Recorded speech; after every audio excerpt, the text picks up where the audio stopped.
Dramani Mahama's 24-hour economy was his key highlight in the 2024 election campaign. Today on BizTech, my guest is the Secretary General of the Ghana Federation of Labour, Abraham Kumsen, who is going to give us more insight into this policy and how best or how feasible it will be to end the high unemployment rate in the country. My name is Ernestina Sewa Asante. We'll be right back after this break.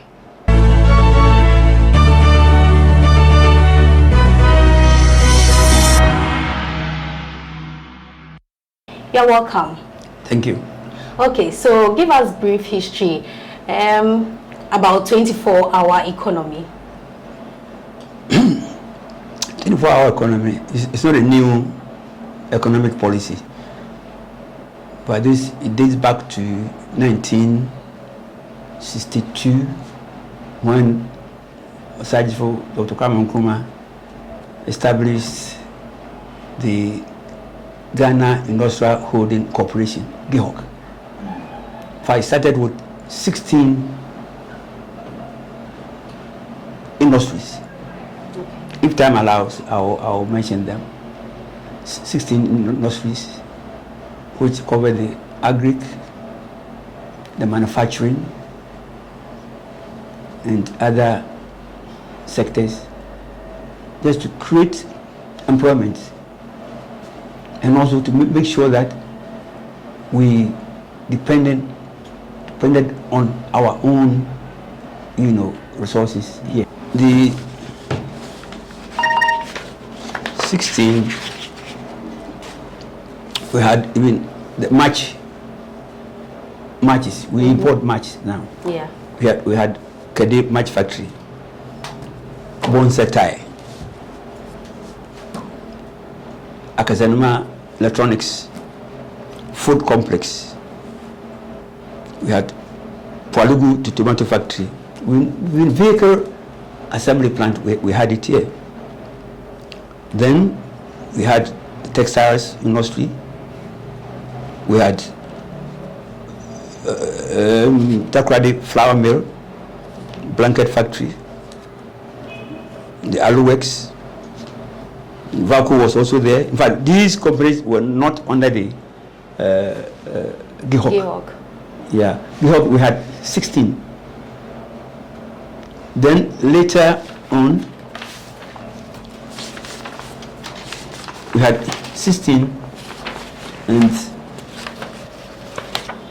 there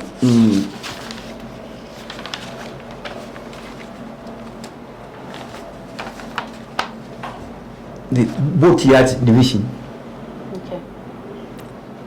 Tema, and then secondary port. We had brick and tile division, cannery division of GHOC, which was at Nkommo. Then the distilleries, GHOC distilleries. We had footwear division, which was based in Kumasi. The jute factory, also in Kumasi. Paper conversion, which was manufacturing, sanitary pads and, pharmaceutical division. Glass manufacturing division. Vegetable oil mills. Paint division. Tema. We had marble works division. We had steel works. Meat, by the way, 16 in number. Okay. And then going on, they privatized some, but they went into joint ventureship. That we had glue factory, Thomas Ghana Limited. We used to have some motorbikes. Thomas, then Eloquy, then Ghana Bottling Company, and all that. So that was the beginning of industrialization in this country. That was 1962 when GHOC was established. Unfortunately, because of the change of government, military interventions and all that, we had serious issues with these companies. And virtually, they are dead. That's why we held the president's initiative to revive these industries by introducing this 24-hour economy policy. So it is not a new thing. It is to reactivate or bring back these companies. Because for now, as we speak, all these companies that I've mentioned, they are no more. Except pharmaceutical. Even if pharmaceutical, they have entered in some joint, arrangement with private, company. So we have the pharmaceutical company there, which is producing these drugs and all that. And then another one is the in some GhanaWeb distilleries. So we have only 2. So apart from changing government, what other means do you think attributed to the collapse of these industries? No, one, I can say that the government that came and left, their focus was different. Unlike Nkrumah, whose aim was to build a very strong economy. And you can have that done only if you have industries that can create jobs and manufacture things locally.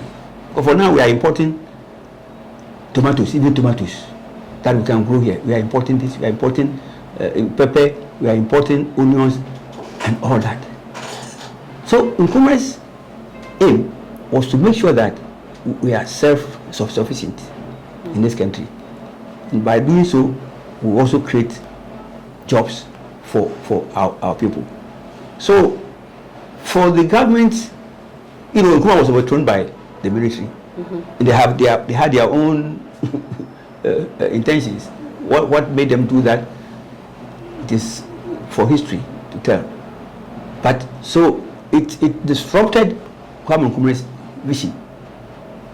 That's why we're happy that President Mahama has come to realize that no, let us go back to address our concerns of self-sufficiency and also creating jobs. So bringing up this 24-hour thing, somebody may say the 24 hours is for the police, is for choppers. They don't understand the issues very well. It's about creating jobs and making sure that unemployment is reduced. And also we can encourage, our own, industries to grow and make sure the economy, because the economy stands to benefit from these local industries. And what even created the problems for their collapse, apart from the mindset of those who intervened and disrupted Nkrumah's vision, they didn't care about what will happen to these industries. So they started imposing taxes that were eventually running down the industry, because they said, yes, you cannot run an economy without taxes. But you don't impose unnecessary taxes that will destroy the industry, because you end up not getting anything. Because it's like you bought a Kia truck with a capacity to carry some specified loads. Then you just want to use this truck, you exceed the given capacity that can carry this load. Instead of maybe if it is 5 tons, you overload this vehicle with about 20 tons. It will collapse. Yeah. And if it collapses, what have you achieved? So if you impose too much taxes on these industries, they will collapse. So you end up not getting any taxes at all. So does it make sense? So all we are saying is that don't overtax. Rather help the industry to grow, expand. And by doing that, you will end up getting even more taxes from the employees and from the companies themselves. But if you impose too much taxes, you end up running down these companies. So your tax that you are looking for will not come. For instance, at the moment, the taxes that are creating problems, we have about 16 taxes. Import duty, import VAT, processing fee, ECOWAS levy, network charge VAT, network charge COVID-19 health, import national health insurance levy, network charge, national health insurance, IRS tax deposit, special import levy, Ghana exim levy, get fund, network charge, get fund levy, inspection fee, AU import levy, COVID-19. Yes, it doesn't make sense. So you do this, and government doesn't even own much of the industries left in this country. They are all privately owned. So if you impose such taxes, what do they do? They will look for other,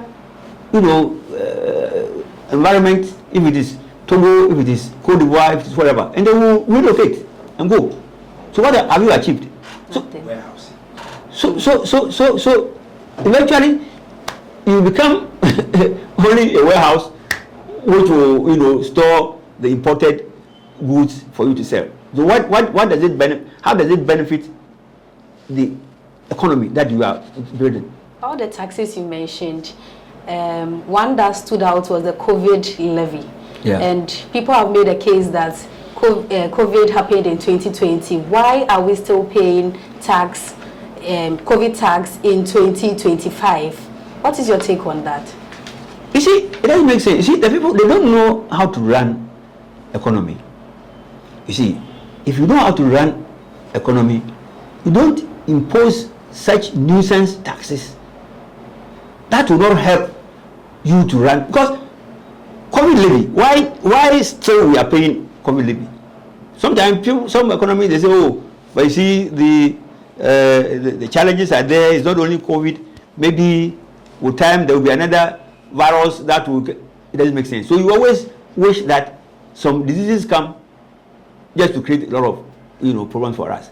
So I think that any serious government will sit down. The COVID is there, it must go immediately. Apart from that, there are other excise duties that just before they were voted out, the NPP government, they introduced some taxes that we even petitioned Parliament to stop it. I went to Parliament several times. But our paper was even read by the current majority leader. He read it there. And the thing was shut down by the then majority group. They didn't agree to it. And again they brought this everything, and the whole of things that they were doing, you can't understand why they took, so they don't even care about building a very strong economy. They don't understand it. Just to make money for themselves. The former president himself used Calipo to campaign to win power. We saw him drinking Calipo. That time it was 50 pesos. That time, 50 pesos. Now go to the market and see. 5 cities, 6 cities. Just imagine. So if you have 2-3 children, you give them food, then you buy 3 packs of about 50 cities in addition to the food that we are giving to them. And this shouldn't be anything. It's, at least it makes children feel okay. After eating, they want to taste this thing, and it helps them. It boosts their even the brains and make them even learn. Then we have made it impossible for the children to also afford these soft drinks. And in the end, the company that is manufacturing these drinks, because they can't sell their produce, their product, they can't sell. So what they have to do is to stop production and let people go. And that's what is happening now. As at now, a lot of workers within these beverage industries are at home. And so if you do that, certainly it will affect the generation of the revenue that you want to build your economy. So it's just a matter of common sense. We are happy that this 24-hour policy is coming back. And we have already petitioned. We know that they will make sure that these nuisance taxes, the excise duties that have come to cripple these factories, will be removed. Because if they think that, oh, it's the taxes that we can depend on to run the economy, then it makes sense. They should go to, they have been traveling a lot. They go to Europe, America, Asia, and all that. That's not what they are doing. You expand the tax net so that everybody, if you are in the informal economy or formal, at least you can also contribute. But you don't impose this thing on the few investors who have come to establish and create jobs for your own people. You want to drive them away. And they don't care. Sometimes, for us, for this time round, any government who tries to create this program for us, the youth will also not, will make that sure that the youth will rise up and do whatever they may not even want to see. But I know that we trust the president that he can deliver.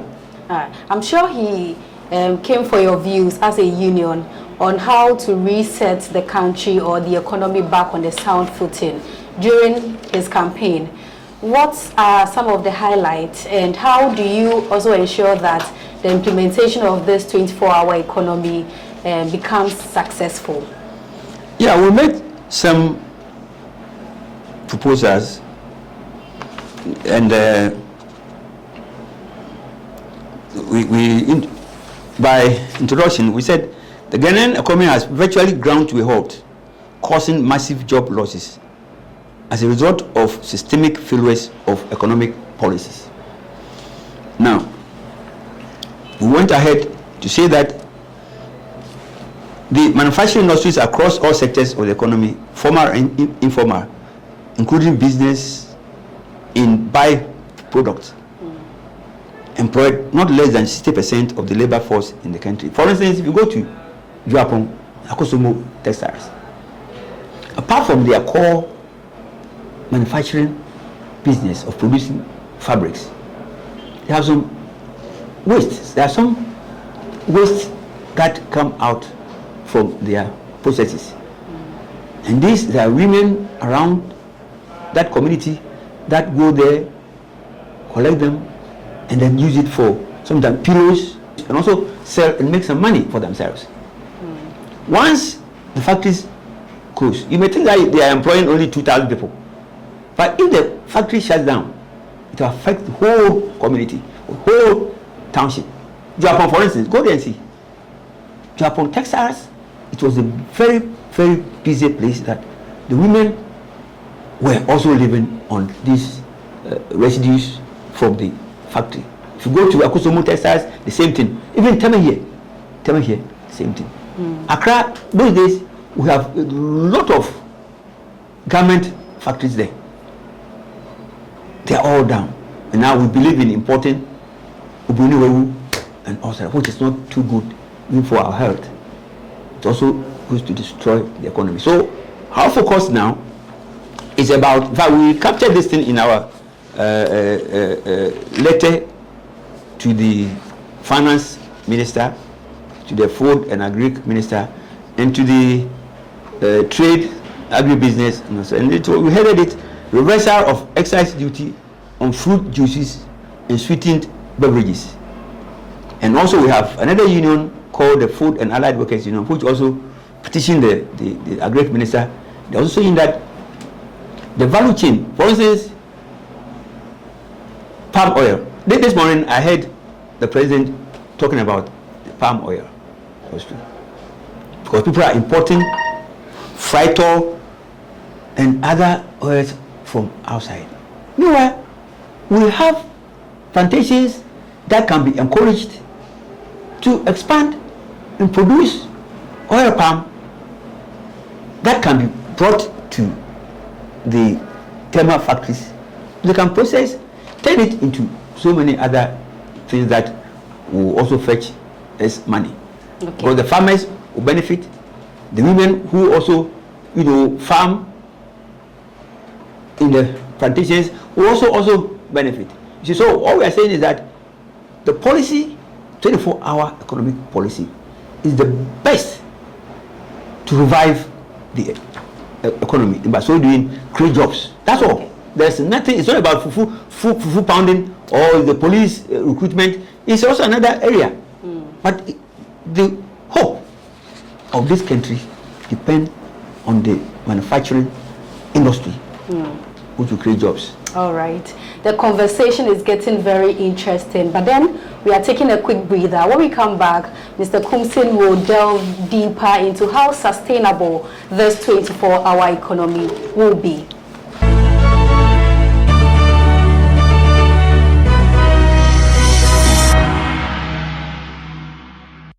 Welcome back from the break. So, Mr. Kumsin, how can governments draw lessons from countries that have successfully implemented 24-hour economy?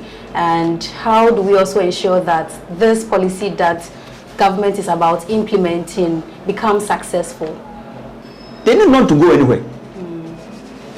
The GhanaWeb structure is still there. If they want to implement the 24-hour, you don't need to go anywhere. Everything is here in Ghana. The information is here in Ghana.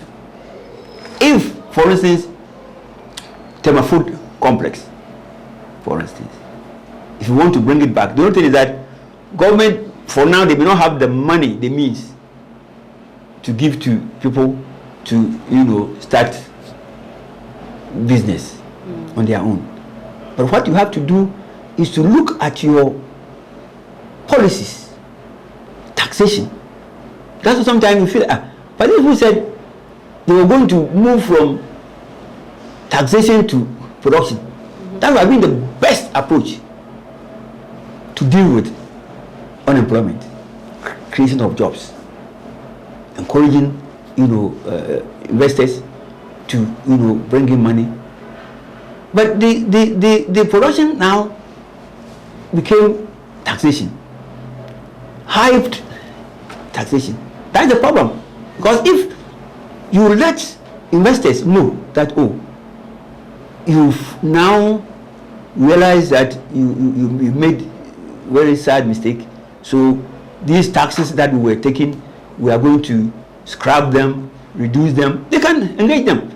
Some of the investors have come back in this country, but they realize that this government will listen to them. It's a listening government. And so they have come back. They are all over the place. They are going around wanting to be called or to be engaged.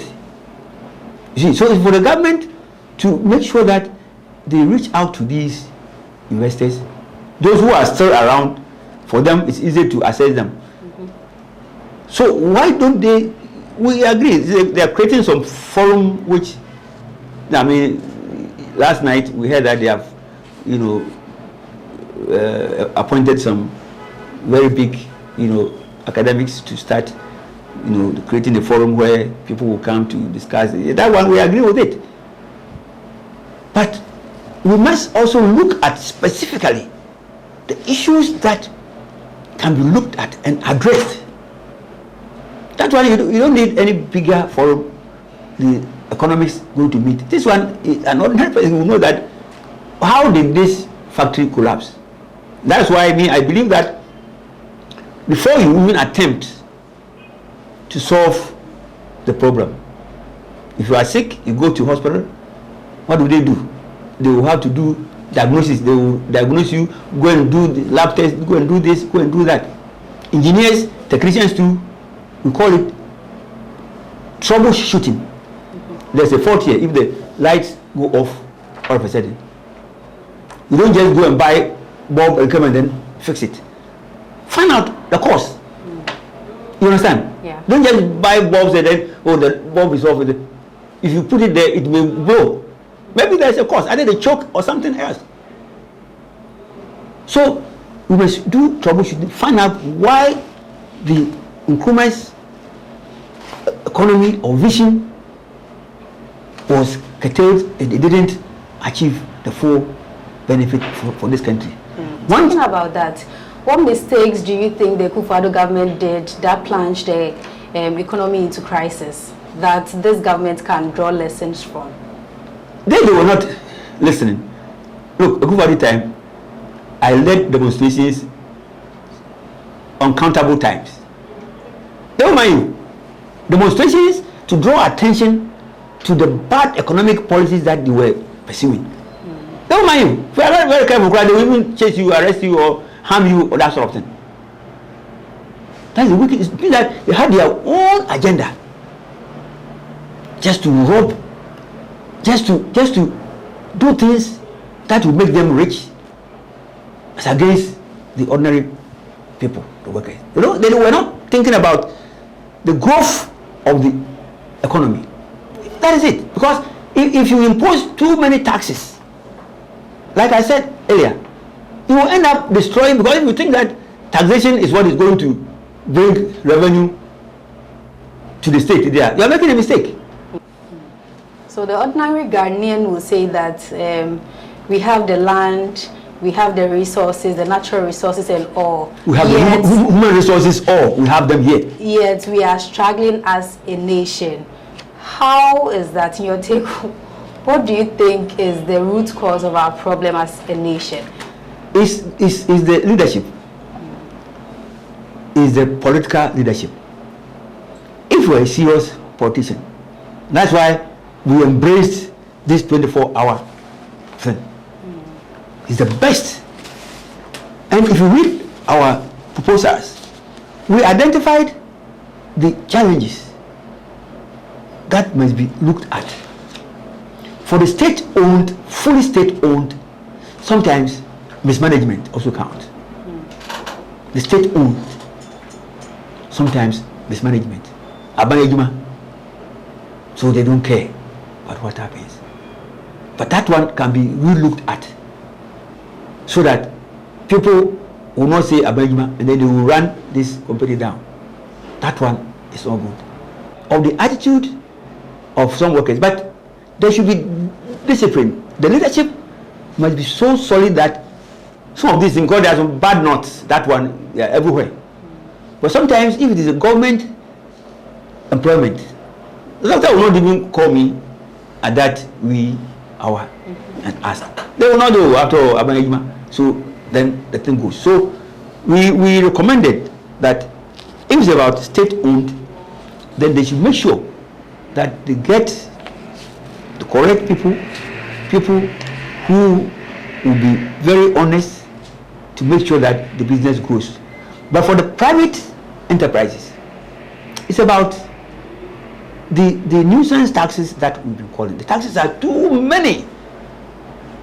You see, and also if the agri, for instance, the policy of even helping the industry to link up with the farmers, help them to acquire lands. In fact, I heard the president talking about it, that they are now going to facilitate the acquisition of lands, which, if oil palm, there could be very vast plantations that will be cultivated to, it also help the value chain, will also create jobs for people.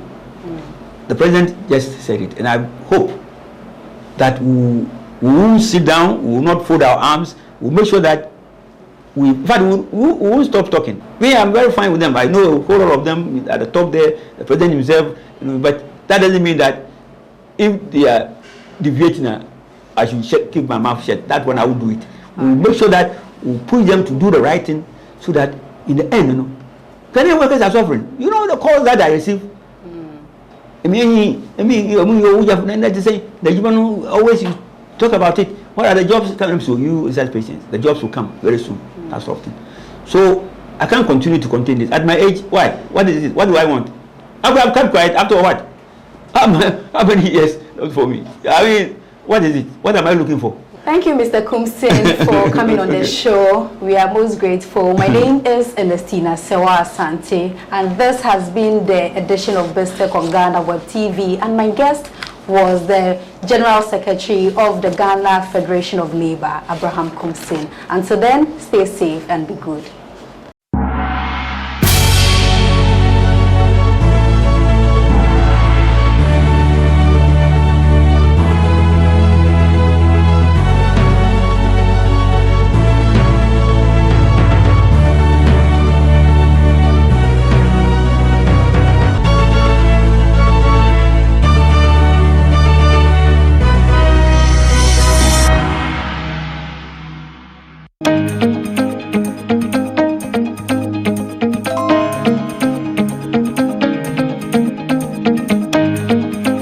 Bye.